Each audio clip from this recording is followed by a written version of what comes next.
அருமையான வேத வார்த்தை. இந்த வார்த்தை உங்களை அழைக்கிறது. விசேஷமாக உங்களுடைய நினைவு மிக மிக அவசியம், மிக மிக முக்கியம். உங்கள் நினைவில் தேவன் வரும் பொழுது தீமை இல்லாமல் போகிறது.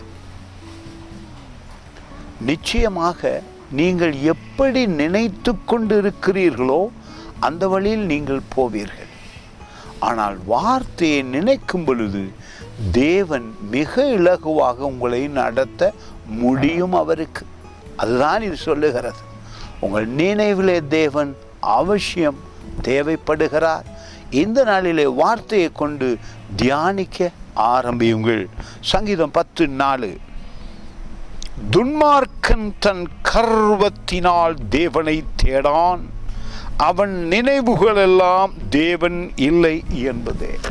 சிலர் தங்கள் பலத்திலே நினைத்து கொண்டு, தங்களுடைய பெருமையில, கர்வம் என்பது எனக்கு முடியும், நான் செய்து விடுவேன், தேவன் எனக்கு எதற்கு என்கிற ஒரு நினைவு.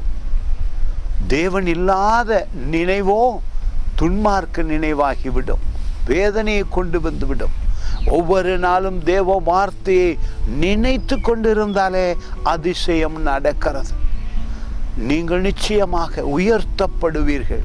எனவே இந்த நாளில் வேதம் சொல்லுகிறது, துன்மார்க்கத்துக்கு ஏதுவான நினைவு இல்லாமல் போகும். நீங்கள் வேதத்தை நினைத்து தியானிக்கும் பொழுது, உங்கள் நினைவிலே நல்ல நினைவுகள் கடவுளை குறித்து வரும் பொழுது, இயேசு ராஜாவை குறித்து வரும் பொழுது, உங்கள் வாழ்க்கை மிக ஆசீர்வாதமாயிருக்கும். உங்கள் நோய் நொடி துன்பங்கள் ஆச்சரியமாக சரீரத்தை விட்டு வெளியேறும்.